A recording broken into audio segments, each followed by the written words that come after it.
Assalamualaikum warahmatullahi wabarakatuh. Bayangkan, di balik pegunungan yang belum pernah dijamah manusia, tersembunyi sebuah rahasia besar. Mereka bukan dongeng, bukan mitos, mereka nyata, dan mereka terus menggali setiap hari, menembus batas antara dunia kita dan kehancuran. Siapakah mereka? Mengapa keberadaan mereka menjadi misteri yang menakutkan sejak ribuan tahun lalu? Hari ini, kita akan menyelami salah satu kisah paling menggetarkan dari Al-Quran tentang Ya'juj dan Ma'juj. Apakah mereka masih hidup hingga hari ini? Dan apa yang akan terjadi jika mereka akhirnya keluar? Ya'juj dan Ma'juj bukan sekadar legenda.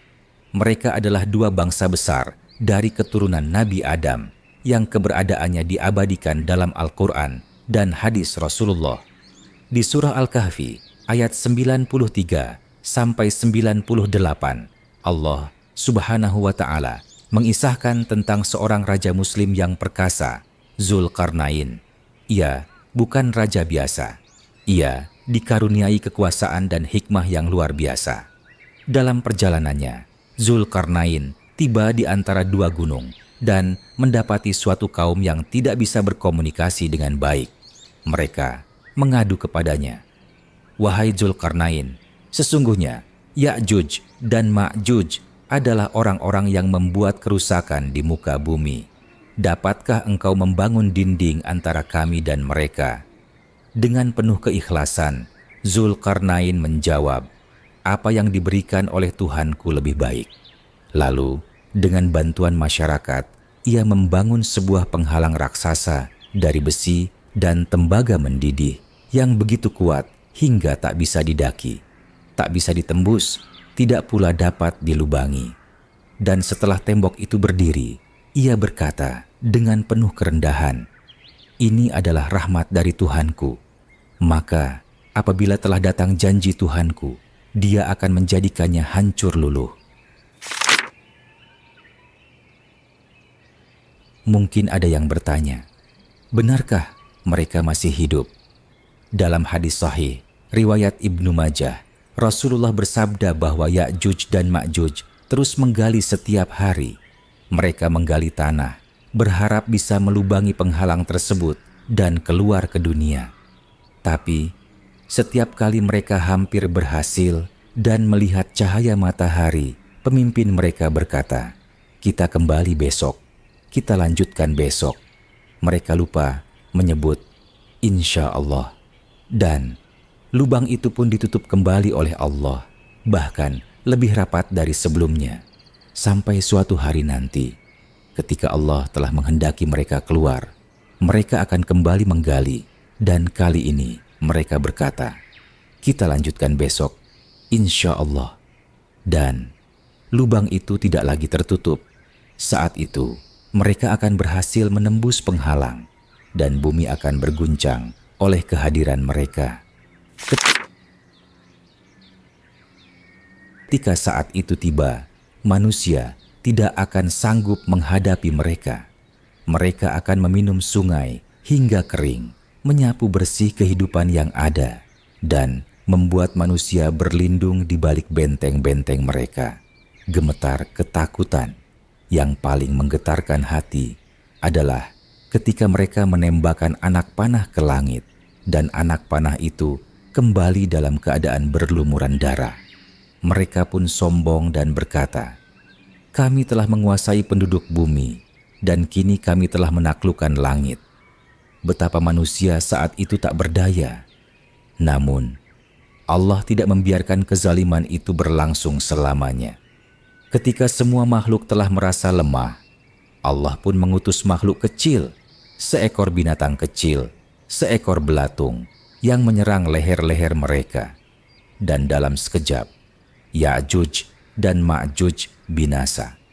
Bukan oleh pasukan, bukan oleh senjata, tapi oleh makhluk yang sering diremehkan manusia. Saudaraku, kisah Ya'juj dan Ma'juj bukan hanya cerita tentang masa depan. Ia adalah peringatan tentang kesombongan, tentang kerakusan, dan tentang bagaimana kekuatan sebesar apapun tidak akan pernah bisa menandingi kekuasaan Allah. Dulu, ketika Rasulullah Shallallahu Alaihi Wasallam mengisyaratkan bahwa dinding penghalang mereka telah terbuka sebesar lubang lingkaran jari, Zainab binti Jahsy radhiyallahu anha menangis penuh ketakutan. Ia bertanya, "Ya Rasulullah, apakah kita akan binasa? Padahal masih ada orang-orang saleh di tengah kita." Rasulullah Shallallahu Alaihi Wasallam menjawab, "Ya, jika keburukan telah merajalela." Sungguh, jawaban ini menusuk hati, karena kita pun hari ini hidup di zaman di mana keburukan menyebar tanpa malu. Kezaliman dianggap biasa, dosa dibanggakan, dan kebaikan disingkirkan. Apakah ini tanda bahwa waktu mereka telah dekat? Pernahkah kita merenung? Di saat mereka menggali dinding setiap hari, kita justru menggali jurang kehancuran kita sendiri. Kita semakin jauh dari Al-Quran, semakin jarang berdoa. Bahkan, tak sedikit yang meremehkan akhirat dan sibuk mengejar dunia yang fana. Ketika Ya'juj dan Ma'juj keluar, tidak akan ada kekuatan manusia yang mampu menghalangi mereka, kecuali iman. Maka, hari ini, sebelum hari itu datang, mari kita renungkan. Sudahkah kita siap? Sudahkah kita kembali kepada Allah sebelum Allah datangkan fitnah terbesar yang mengguncang seluruh isi bumi?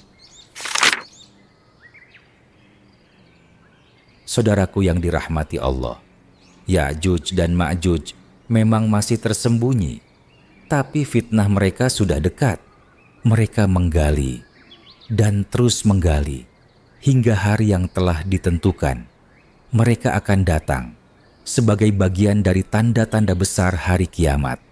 Tapi hari ini, kita masih punya waktu. Kita masih bisa bertobat. Kita masih bisa memperbaiki diri, mendekat kepada Al-Quran, bersandar kepada doa, dan memperbanyak amal soleh.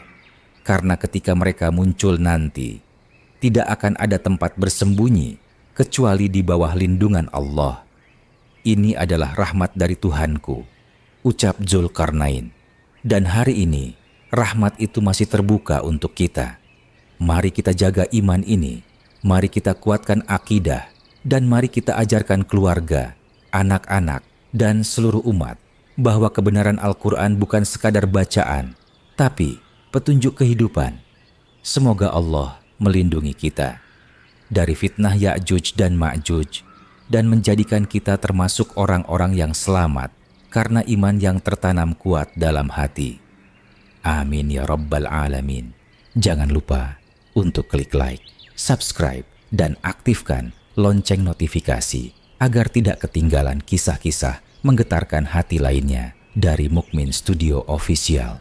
Sampai jumpa di video berikutnya, dan semoga Allah senantiasa menjaga hati dan iman kita.